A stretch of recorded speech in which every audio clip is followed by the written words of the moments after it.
In the summer of 1863, the American Civil War reached a turning point in the small town of Gettysburg. What began as a search for supplies quickly escalated into the bloodiest battle ever fought on American soil. The Battle of Gettysburg was not just a clash of armies. It was a decisive moment that would shape the future of the United States. The war between the Union and the Confederacy had already raged for 2 brutal years. The Confederate Army, led by General Robert E. Lee, had achieved several significant victories in the South. Confident and determined, Lee decided to carry the war into Northern Territory. His goal was bold: invade Pennsylvania, relieve pressure on war-torn Virginia, gather supplies, and possibly force the North to seek peace. A victory on Northern soil could also encourage foreign powers to recognize the Confederacy. Opposing Lee was the Army of the Potomac, commanded by Major General George G. Meade. Just days before the battle, Meade had been appointed to lead the Union forces. He faced enormous pressure. Lee's army was experienced and aggressive, while the Union troops were weary but determined to defend their homeland. On July 1, 1863, Confederate and Union forces unexpectedly collided near Gettysburg. What started as a minor engagement quickly grew as reinforcements from both sides poured into the area. The first day ended with Union forces being pushed back through the town to higher ground south of Gettysburg. They took defensive positions along Cemetery Hill, Cemetery Ridge, and Culp's Hill. This high ground would prove crucial in the days to come. The second day, July 2nd, saw some of the fiercest fighting of the war. Lee ordered attacks on both flanks of the Union line. On the Union left, intense combat erupted at Little Round Top, Devil's Den, and the Peach Orchard. One of the most dramatic moments occurred when Union Colonel Joshua Lawrence Chamberlain and his 20th Maine Regiment defended Little Round Top. Running low on ammunition, Chamberlain ordered a daring bayonet charge that successfully drove back Confederate forces and secured the Vido Hill. On the Union right, Confederates attacked Culp's Hill but faced stubborn resistance. The fighting was chaotic, loud, and devastating.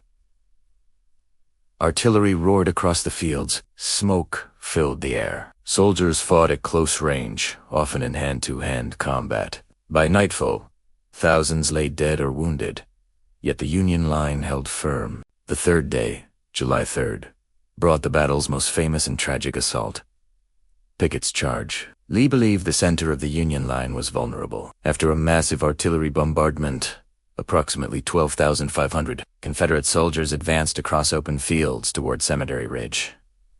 It was a bold but risky move. Union artillery and rifle fire tore through the advancing ranks. Despite their bravery, the Confederate soldiers could not break the Union defenses. The attack failed, resulting in devastating losses. The aftermath was heartbreaking. Over 3 days, more than 50,000 soldiers were killed, wounded, or missing. It was the bloodiest battle of the Civil War.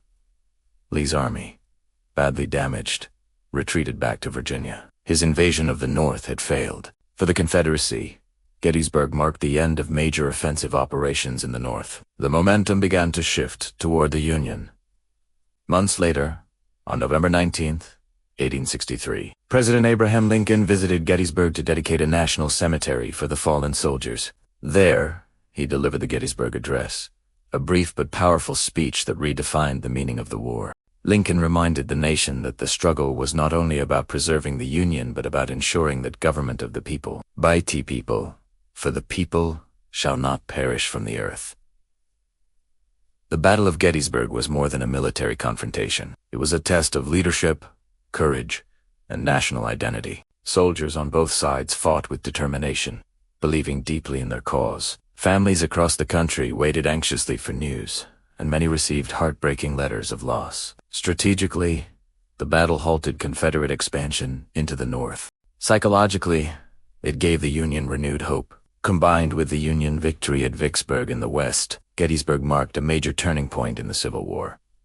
From that moment forward, the Confederacy was largely on the defensive. Today, Gettysburg stands as a solemn reminder of sacrifice and division. The rolling fields and quiet hills once echoed with cannon fire and cries of battle. Monuments now mark the positions where regiments stood and fought. Visitors walked the same ground where thousands gave their lives. The Battle of Gettysburg teaches that history can pivot on a few critical days. Decisions made by commanders, bravery shown by ordinary soldiers, and the will to endure can alter the destiny of a nation. It remains one of the most studied and remembered battles in American history, a powerful symbol of both the cost of war and the resilience of a nation determined to survive.